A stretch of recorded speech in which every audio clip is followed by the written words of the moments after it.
नमस्कार, 10 बजे के समाचारों में आपका स्वागत है। मैं हूं अलका सिंह। समाचारों में सबसे पहले हेडलाइंस।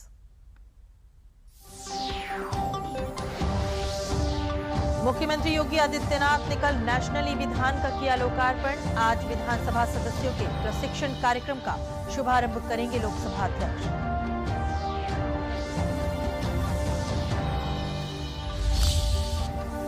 वाराणसी कोर्ट में ज्ञानवापी मामले में कल कमीशन कार्रवाई रिपोर्ट की गई दाखिल। सुप्रीम कोर्ट आज इस मामले में 3 बजे करेगा सुनवाई।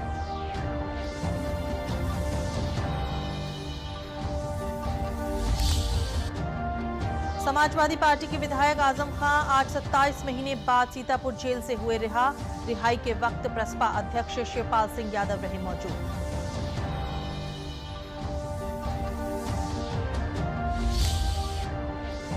और मुख्यमंत्री योगी आदित्यनाथ के निर्देश के बाद जागा लखनऊ का प्रशासन। चारबाग में हटाया गया अतिक्रमण, जाम से लोगों को मिली निजात।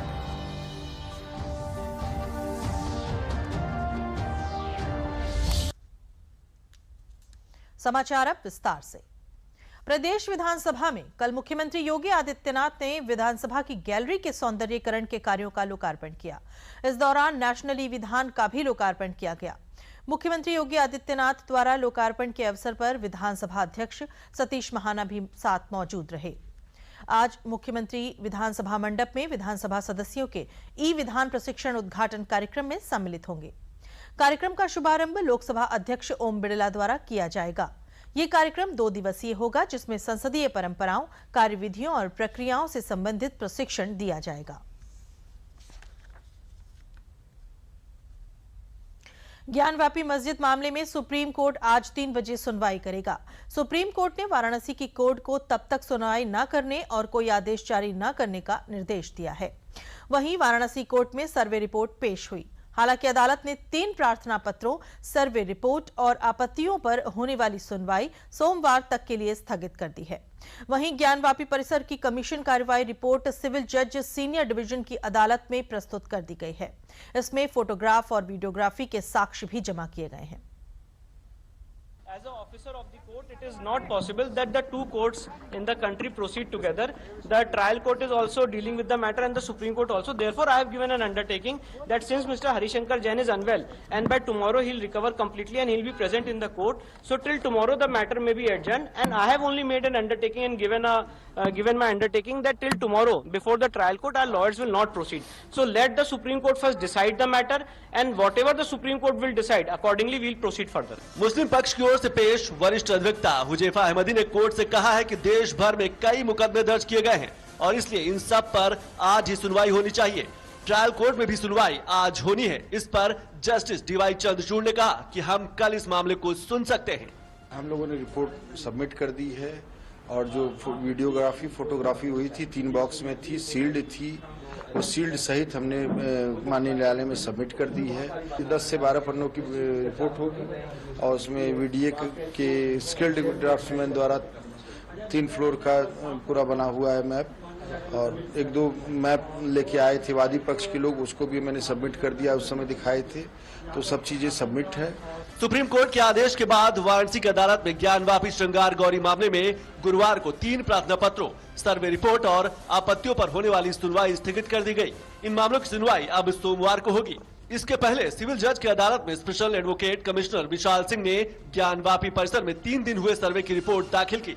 सर्वे रिपोर्ट में 15 पन्नों की रिपोर्ट में फोटो और वीडियोग्राफी भी सीलबंद लिफाफे में अदालत को सौंपी गई। अब न्यायालय इन पर विचार करेगा। ज्ञानवापी मामले में हिंदू पक्ष की याचिकाकर्ता सीता साहू ने कहा है कि उनको न्यायालय पर पूरा भरोसा है और उनको न्याय मिलेगा। हम लोग यही चाहते हैं कि जो वजू खाना है, जहाँ पे वजू किया जाता है वजू न किया जाए, वहाँ पे मलबा है वो मलबा हटाया जाए। नंदी जी अपने शिव जी का दर्शन कर सके, जो इतने दिनों से प्रतीक्षा कर रहे थे, वो दीवार जो है वहाँ से बैरिकेडिंग का वो हटाया जाए। वाराणसी जिला अदालत में दोनों पक्षों ने जो आपत्ति दर्ज कराई थी उसको कोर्ट ने सूचीबद्ध कर लिया है। गौरतलब है कि वाराणसी जिला अदालत में ज्ञानवापी मस्जिद मामले में आज 2 याचिकाओं पर सुनवाई होनी थी, जिसमें नंदी के सामने वाली दीवार गिराने, वजूखाना और शौचालय शिफ्ट करने की अर्जी लगाई गई थी।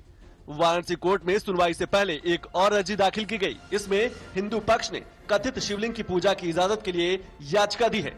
वाराणसी से हरकेश बहादुर सिंह गौतम के साथ डीडी न्यूज। सुप्रीम कोर्ट के अधिवक्ता रंजना अग्निहोत्री के वाद को मथुरा जिला अदालत ने स्वीकार कर लिया है। वादी रंजना अग्निहोत्री ने अदालत से प्रार्थना की है कि मथुरा की शाही ईदगाह मस्जिद की जमीन को श्री कृष्ण विराजमान को सौंप दिया जाना चाहिए। 13.37 एकड़ जमीन पर वादी ने श्री कृष्ण जन्मस्थान की जमीन के रूप में स्वीकार करने का निवेदन किया है। आज इस मामले को न्यायालय ने स्वीकार कर लिया है, जिस पर आने वाले समय में सुनवाई की जाएगी। ये 13.37 एकड़ जमीन का मामला था, जिसे स्वीकार कर लिया गया कोर्ट के द्वारा और डिस्ट्रिक्ट ने रिवीजन को स्वीकार किया है। केस को चलने को माना है और लोअर कोर्ट में इसका ट्रायल चलेगा। मथुरा कोर्ट में रिवीजन था, वो रिवीजन स्वीकार हो गया है। लोअर कोर्ट के आदेश को निरस्त कर दिया गया है। अगले हफ्ते प्रधानमंत्री नरेंद्र मोदी जापान में क्वाड शिखर सम्मेलन में हिस्सा लेंगे। सम्मेलन में अमेरिकी राष्ट्रपति और ऑस्ट्रेलिया तथा जापान के पीएम के साथ हिंद प्रशांत के घटनाक्रम के साथ ही आपसी महत्व के वैश्विक मसलों पर विचार विमर्श होगा। तो साथ ही क्वाड पहल की अब तक की प्रगति की समीक्षा भी होगी। जापान दौरे में पीएम मोदी अमेरिका के राष्ट्रपति जो बाइडेन, ऑस्ट्रेलिया के प्रधानमंत्री स्कॉट मॉरिसन और जापान के पीएम के साथ द्विपक्षीय मुलाकातें भी करेंगे। प्रधानमंत्री नरेंद्र मोदी अगले हफ्ते जापान में होने वाले क्वाड शिखर सम्मेलन में हिस्सा लेने वाले हैं। ये क्वाड की तीसरी शिखर बैठक है, जिसमें 2 वर्चुअल बैठकें हुई हैं और एक बैठक में सभी नेता मौजूद थे। The summit in Tokyo is the fourth interaction of Quad leaders since their first virtual meeting in March 2021, then of course the in-person summit in Washington last September, and the virtual meeting in March this year. The forthcoming Quad summit provides an opportunity for the leaders to exchange views about developments in the Indo-Pacific region and contemporary global issues of mutual interest. इस बार का quad सम्मेलन Japan के आमंत्रण पर वहां की राजधानी Tokyo में होने जा रहा है। क्वाड मंच के गठन के बाद से लेकर सभी सदस्य देशों का जोर भी इंडो पैसिफिक में कानून आधारित व्यवस्था लागू करने पर रहा है। भारत, अमेरिका, जापान और ऑस्ट्रेलिया के समूह क्वाड की ये बैठक ऐसे समय में होने जा रही है जब रूस और यूक्रेन का संघर्ष जारी है। इस पृष्ठभूमि के बाद भी चारों सदस्य देश इंडो पैसिफिक क्षेत्र में अपने सहयोग को बढ़ाने पर प्रतिबद्ध हैं। इस सम्मेलन में पिछली बैठक के मुद्दों की प्रगति की समीक्षा होगी, तो तमाम अन्य क्षेत्रों में कैसे आपसी सहयोग को बढ़ाया जाए, इसको लेकर भी नेता अपनी बात रखेंगे। The forthcoming Quad summit provides an opportunity for the leaders to exchange views about developments in the Indo-Pacific region and contemporary global issues of mutual interest.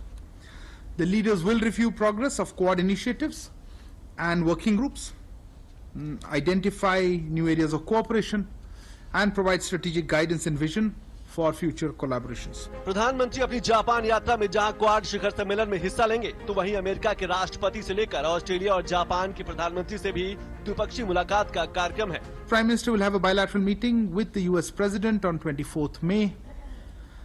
The meeting will mark a continuation of the regular dialogue, having interacted most recently in virtual mode on 11th of April this year.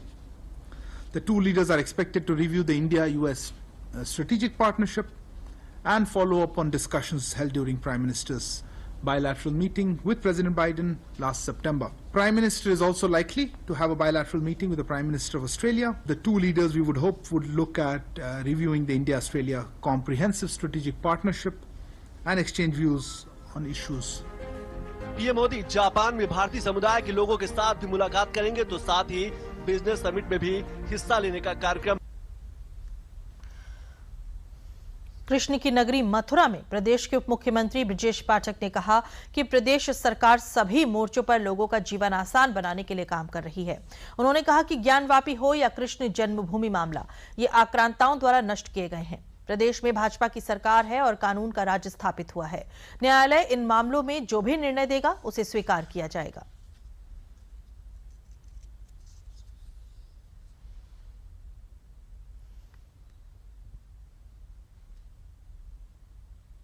न्यायालय निर्णय देगा, क्योंकि मामला न्यायालय में विचाराधीन है। हम लोग उसका अनुपालन करेंगे। देखिए, सरकार का रोल ये है कि हम ठीक से मामले की पैरवी करेंगे और कहीं कोई शांति व्यवस्था के लिए गड़बड़ी न हो, उसका हम ध्यान रखेंगे और ये भी ध्यान रखेंगे कि कहीं कोई भी व्यक्ति कानून को तोड़ने न पाए। हमारी पुलिस पूरी तरह से काम कर रही है और किसी भी स्थिति में उत्तर प्रदेश की कानून की व्यवस्था को हम बिगड़ने नहीं। समाजवादी पार्टी से विधायक आजम खां को आज जमानत मिलने के बाद सीतापुर जेल से रिहा कर दिया गया है। वो विगत 27 महीनों से जेल में बंद थे। सुप्रीम कोर्ट ने उन्हें 19 मई को अंतरिम जमानत दे दी थी। इस मौके पर उनके बेटे अब्दुल्ला आजम भी पहुंचे हैं। उनके साथ प्रसपा के अध्यक्ष शिवपाल यादव भी उनके साथ हैं। पुलिस प्रशासन ने सुरक्षा के व्यापक बंदोबस्त किए हैं। पूर्वोत्तर रेलवे लखनऊ डिवीजन के अंतर्गत नॉर्दर्न रेलवे यार्ड ने एनडीआरएफ के कमांडेंट मनोज कुमार शर्मा के निर्देशन में मॉक ड्रिल का आयोजन किया। रेल दुर्घटना में किस तरह त्वरित राहत और बचाव कार्य किया जा सके, कैसे लोगों की खोज की जा सके, चोटिल यात्रियों को कैसे बचाया जा सके और सभी एजेंसियों को एक साथ लेकर काम किया जा सके, इस पर एक अभ्यास किया गया। किसी कठिन परिस्थिति में दुर्घटना से जुड़ी सारी एजेंसियां एक साथ मिलकर कैसे लोगों की सुरक्षा और जीवन रक्षा कर सकें, इसको लेकर यह मॉक ड्रिल की गई थी। सुरक्षाकर्मी हमेशा सचेत रहें और किसी भी परिस्थिति के लिए तैयार रहें, इसका यही उद्देश्य था।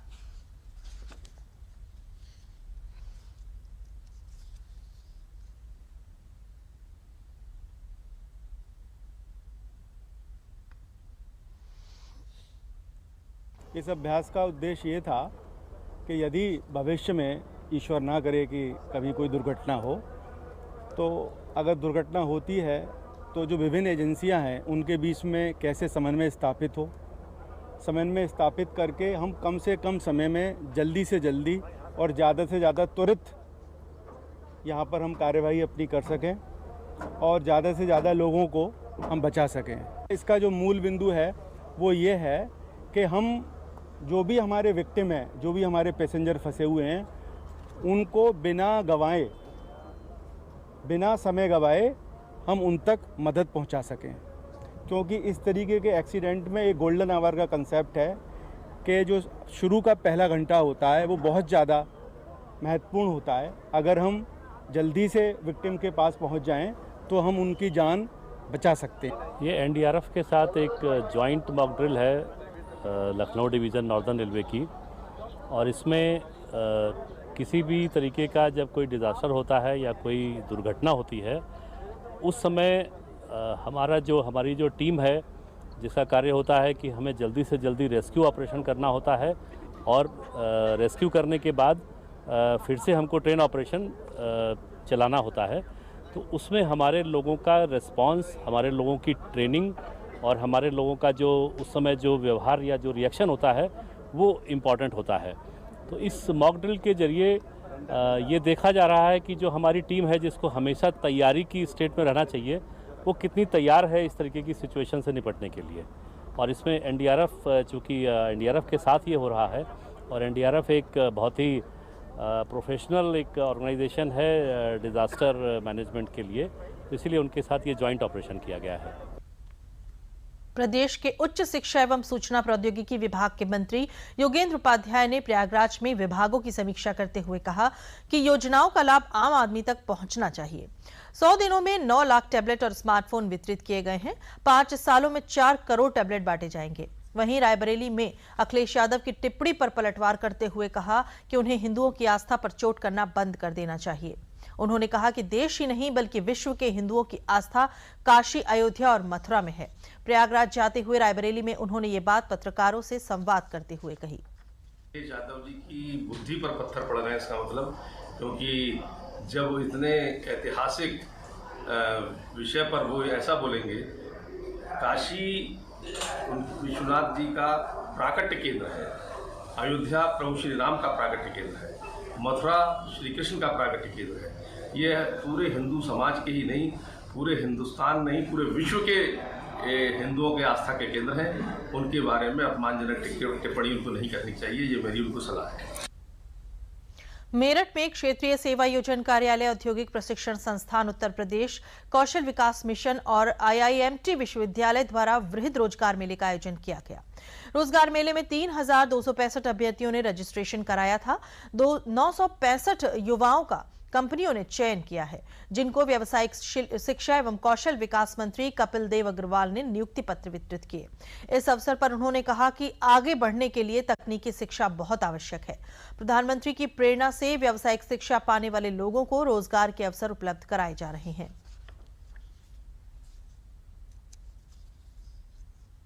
ये रोजगार मेला प्रति माह, प्रति जनपद प्रत्येक जनपद में हमारे द्वारा चल रहा है और इसको अवसर में हज़ारों बच्चों को मौका मिलता है। या किसी बच्चों को आज मौका नहीं मिला तो ठीक है, अपने आप और कॉन्फिडेंस के साथ सामने आएगा, फिर दूसरी बात उसको फिर मौका मिलेगा। पर अधिक से अधिक बच्चे डिफरेंट कंपनीज के अंदर वो सेवायुक्त हों, ऐसा। और ये मैंने इनसे आह्वान किया है कि लगातार पढ़ना है, संघर्ष जीवन में है, कंपटीशन जीवन में है। अगर एक बार आपका सिलेक्शन नहीं हुआ या आप कम्पीट नहीं कर पाए तो आपको रुकना नहीं है। नई तैयारी के साथ, नई जोश के साथ हमको फिर आगे बढ़ना है और जीवन भर प्रतिस्पर्धा है, इसे ना रुकना है, ना झुकना है और ना अपने आप से समझौता करना है। हम सबको आगे बढ़ना है। प्रधानमंत्री जी, मुख्यमंत्री जी ऐसे सब युवाओं को वे चाहते हैं केवल हम रोजगार करने वाले ना बने बल्कि एंटरप्रेन्योर बने, यानी रोजगार देने वाले बने। इस विजन के साथ सरकार लगातार काम कर रही है। स्टार्टअप के माध्यम से, मुद्रा लोन के माध्यम से सबको हम लोन दे रहे हैं, ऋण दे रहे हैं, उनकी डिग्री पर, उनके डिप्लोमे पर उनको ऋण देने का काम करते हैं ताकि वो अपना व्यवसाय और अपना बिजनेस कर सकें। यहाँ पे ऐसा मिथ था कि यहाँ पे मतलब सैलरी कम है या ऐसा कुछ नहीं है। सैलरी भी बहुत अच्छी है और यहाँ पे किसी को भी अगर जॉब चाहिए तो वो एक साथ आके 5 कंपनी 6 कंपनी जिसमें भी वो अपना चाहते हैं वहाँ पे वो अपना कर सकते हैं। जिस भी कंपनी को समझते हैं अपने लायक उसमें वो ज्वाइन कर सकते हैं। मेरा 3 कंपनी में सिलेक्शन हुआ है सर। मुझे आज जो जॉब मिली है वो इन्फोटेक में मिली है और बाकी HDFC, ICICI और LIC इनमें भी सिलेक्शन हो गया है। उसका फर्दर डिटेल्स कल तक फॉरवर्ड कर देंगे। अच्छा, जो इन्फोटेक में है वो मेरी ट्रेनिंग कंप्लीट करने के बाद वो जो रहेगा पैकेज अबोव 5 लाख रहेगा, in between 5 to 10, 5 to 8। Gonda जिले में इस समय पात्र और अपात्र राशन कार्ड धारकों में हड़कंप मचा हुआ है। हर व्यक्ति अपने को किस श्रेणी में पाता है इसके लिए जगह जगह जानकारी कर रहा है और सरकार की गाइडलाइन की जानकारी कर रहा है। जिला पूर्ति अधिकारी सुरेंद्र यादव ने बताया कि जिले में कुल 60,000 राशन कार्ड होल्डर हैं, जिसमें 20,000 राशन कार्ड पात्र हैं।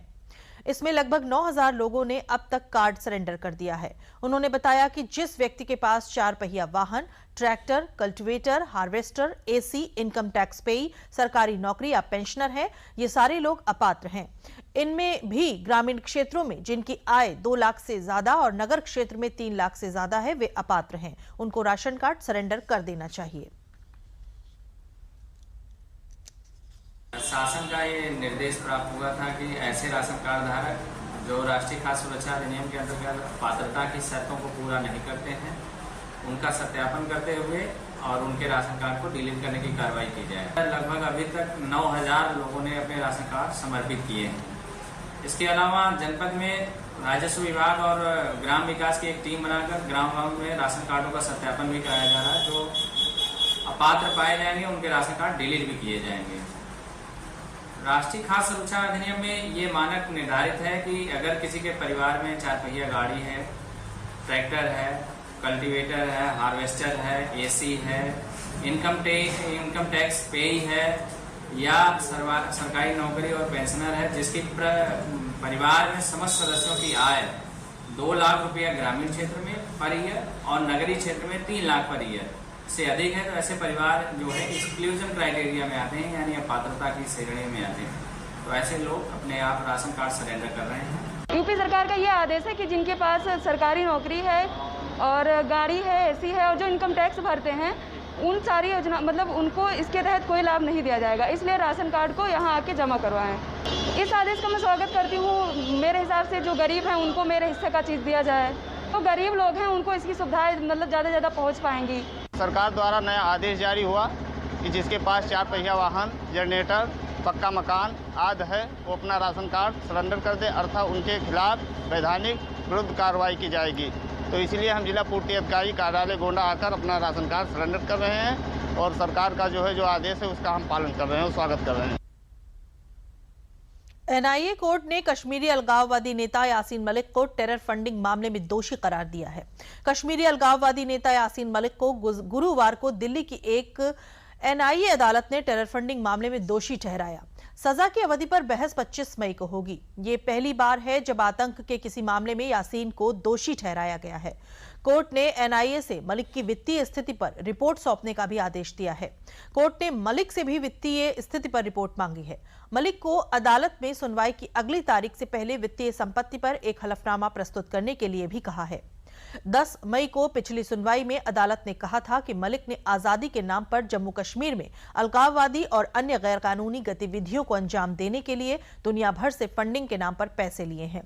कोर्ट ने फारूक अहमद डार उर्फ बिट्टा कराते, शब्बीर शाह, मसर्रत आलम, मोहम्मद यूसुफ शाह, आफ्ताब अहमद शाह, अल्ताफ अहमद शाह, नईन खान सहित अन्य कश्मीरी अलगाववादी नेताओं के खिलाफ औपचारिक रूप से आरोप तय किए हैं।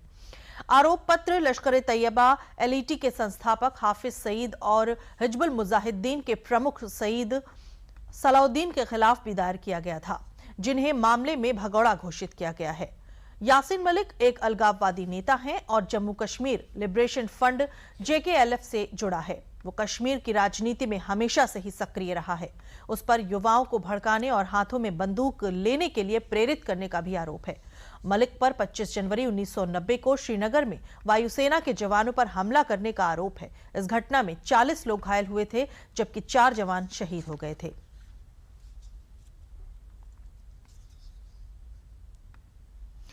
योगी सरकार भ्रष्टाचार के खिलाफ लगातार कार्रवाई कर रही है। पश्चिमांचल विद्युत वितरण निगम के निदेशक को कार्यकाल पूरा करने से पहले ही पद से हटा दिया गया है। नोएडा में तैनाती के दौरान वित्तीय अनियमितता के मामले में यह कार्रवाई की गई है। इस मामले में दोषी पाए जाने पर पावर कॉर्पोरेशन के चेयरमैन M देवराज ने राकेश कुमार की पेंशन से 100% कटौती के आदेश जारी किए हैं।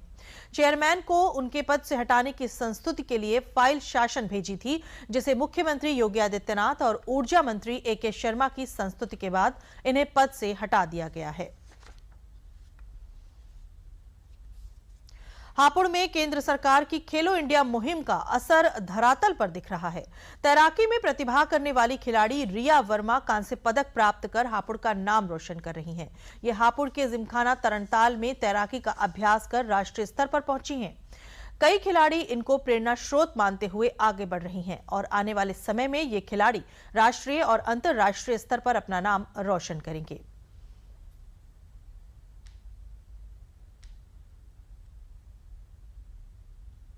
मेरा नाम रिया वर्मा है, जिला हापुड़। मैं स्विमिंग की खिलाड़ी हूँ। मैं 3 बार सीनियर नेशनल्स खेल चुकी हूँ और अभी खेलो इंडिया यूनिवर्सिटी गेम्स में मैंने ब्रॉन्ज मेडल दिया है। पहले हमारे यहाँ कोई भी सुविधा नहीं थी। अभी फ़िलहाल ये स्विमिंग पूल है, इसी में मैं प्रैक्टिस कर रही हूँ फ़िलहाल। और अगर मुझे अच्छी फैसिलिटी मिले, जैसे खेलो इंडिया में भी हमने देखा एथलीट्स को अच्छा प्लेटफॉर्म दिया गया परफॉर्म करने के लिए, अगर वैसा ही प्लेटफॉर्म मुझे कोचिंग के लिए मिले तो मुझे पूरी उम्मीद है मैं इंटरनेशनल मेडल ला सकती हूँ और ओलंपिक ट्रायल भी मैं क्लियर कर सकती हूँ। मैं राजीव वर्मा, हापुड़। रिया ने 8 साल पहले लगभग कोचिंग चालू करी और मैंने इसको बेसिक कराया, क्योंकि हापुड़ शहर के अंदर कोई भी कोचिंग की सुविधा नहीं थी, ना ही स्विमिंग पूल थे, और थोड़ा थोड़ा करके एक छोटा सा स्विमिंग पूल था, उसके अंदर मैंने इसको बेसिक कराया। उसके बाद मैं अच्छी क्वालिटी के कोच के लिए मैं इसको रोज़ दिल्ली ले जा करके वहाँ पर प्रैक्टिस कराता था तालकटोरा स्टेडियम में।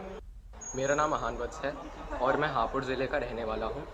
खेलो इंडिया खेलों के बारे में मैंने टीवी पर देखा और सुना है, और रिया दीदी की तरह मेरा भी सपना है कि मैं वहाँ जाके मेडल लूँ, और यहाँ पे मैं अपनी प्रैक्टिस करता हूँ। मेरा बहुत बड़ा सपना है कि मैं वहाँ जा सकूँ और वहाँ पे जाके एक मेडल लूँ। मेरा नाम डॉक्टर सोमती केन है, मैं हापुड़ से हूँ। यहाँ मैं अपने दोनों बच्चों को स्विमिंग के लिए लाती हूँ, जिससे कि वो अच्छे से इस एक्टिविटी को अच्छे से सीख सके और खेलो इंडिया खेलों में अपना पार्टिसिपेट कर सके। और ये बहुत अच्छा प्लेटफॉर्म है जिससे बच्चों को अच्छा प्रोत्साहन मिलता है कि हमें भी ये एक्टिविटी आनी चाहिए, और ये देश के लिए भी बहुत ही अच्छा प्लेटफॉर्म है खेलो इंडिया खेलो। मुख्यमंत्री योगी आदित्यनाथ के सख्त निर्देश के बाद जिम्मेदार अधिकारी सड़क पर उतरे और अवैध अतिक्रमण को हटाने का काम किया है। लखनऊ चारबाग में लगने वाला जाम समाप्त हो गया है, लेकिन ऐसी ही सड़कें रहें, इसको लेकर लगातार प्रयास करते रहना है। मुख्यमंत्री योगी आदित्यनाथ के निर्देशों का असर लखनऊ में दिखने लगा है। पुलिस विभाग, यातायात विभाग और नगर निगम विभाग के संयुक्त प्रयास से चारबाग की सड़कें चलने लायक हो गई हैं। सड़कों पर किया गया अतिक्रमण हटा दिया गया है। अवैध टैक्सी स्टैंड पूरी तरह समाप्त कर दिए गए हैं। दुकानों के बाहर लगने वाले ठेले वहां से हटाए गए हैं और उन्हें ठेला लगाने वाले चिन्हित स्थानों पर लगाने के निर्देश दिए गए हैं। पहले से बहुत ज़्यादा बेहतर हो गया, बिकॉज हमें भी जब कॉलेज से यहाँ स्टेशन तक आना होता था तो जाम की वजह से बहुत ज़्यादा प्रॉब्लम होती थी, हम लोग को वहाँ से यहाँ तक आने में भी दिक्कत होती थी। बट अब बिकॉज अब मेट्रो भी थोड़ा सा, और ये जो साइड में जो खड़े रहते थे ऐसे रिक्शा फर्जी के, लेकिन वो सब नहीं रहते हैं, तो बहुत बेहतर हो गया पहले से। पहले को देखते हुए अब के समय में ठीक है कि हाँ किनारे में गुमटियाँ नहीं रहती हैं और आने जाने में दिक्कत भी नहीं होती है। पहले ट्रैफिक भी काफ़ी रहता था, कॉलेज आने जाने में भी लेट भी हो जाते थे और क्लासेस भी छूट जाती थी। जिस हिसाब से अब देखा जाए तो क्लासेस भी नहीं छूटती हैं, अब क्लियरिटी रास्ता भी साफ रहता है और सब कोई दिक्कत भी नहीं होती है सब चीज़ को लेके।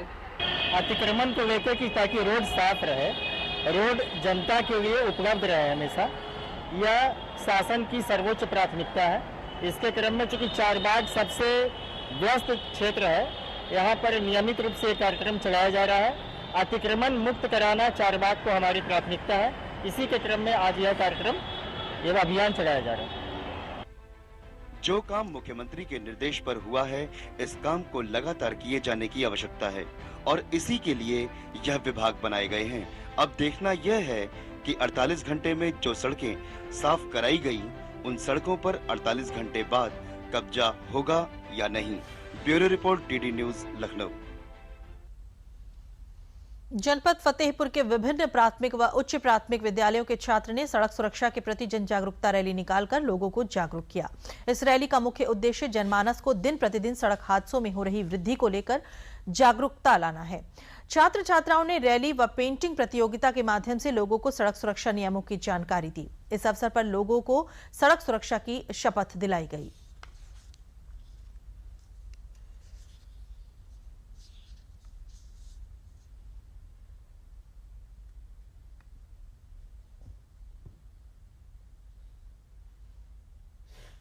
शासन के निर्देशानुसार जनपद फतेहपुर के समस्त विद्यालयों में सड़क सुरक्षा अभियान मनाया गया, जिसमें विद्यालय के बच्चों को समय समय पर निकलें, बाइक पे हेलमेट का प्रयोग करें और सीट बेल्ट का प्रयोग करें, जिससे दुर्घटना से बचा जा सके।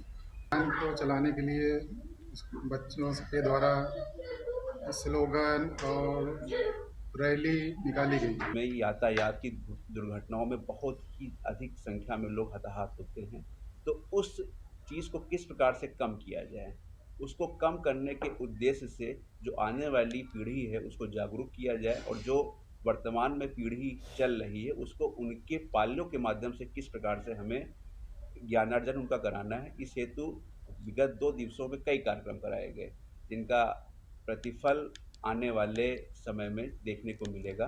रैली निकाली गई है और यात्रा के लिए अपने अपने घर से निकले, बाइक से हेलमेट पहन के निकले और घर से निकले तो सीट वो करे और अपने परिवार की सुरक्षा करे। उत्तर प्रदेश राज्य सेतु निगम की स्थापना के 50 और उनकी एम्प्लॉयज यूनियन की स्थापना के 30 साल पूरे होने के मौके पर निगम के कर्मचारियों का द्विवार्षिक अधिवेशन कल लखनऊ में शुरू हुआ। अधिवेशन के दौरान ही एम्प्लॉयज यूनियन का चुनाव भी कराया गया। इस मौके पर उत्तर प्रदेश राज्य सेतु निगम के कर्मचारियों ने अपनी मांगों का ज्ञापन सेतु निगम के प्रबंधक को सौंपा।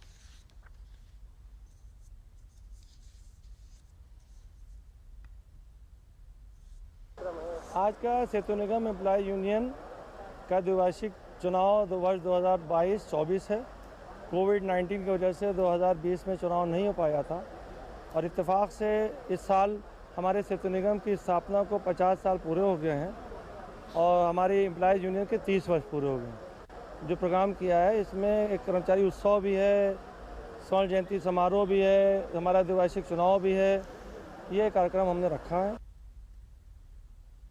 अंत में प्रमुख समाचार एक बार फिर।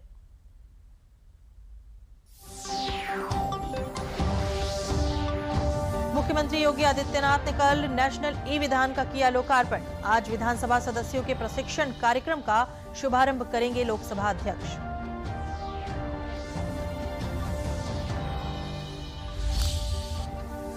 वाराणसी कोर्ट में ज्ञानवापी मामले में कल कमीशन कार्रवाई रिपोर्ट की गई दाखिल।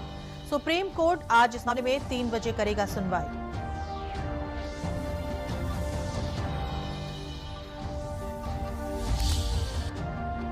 समाजवादी पार्टी के विधायक आजम खां आज 27 महीने बाद सीतापुर जेल से हुए रिहा। रिहाई के वक्त प्रसपा अध्यक्ष शिवपाल सिंह यादव रहे मौजूद।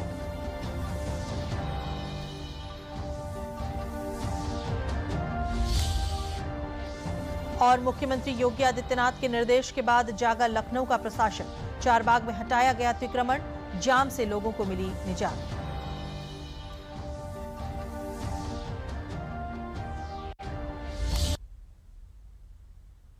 इसी के साथ समाचार समाप्त हुए। नमस्कार।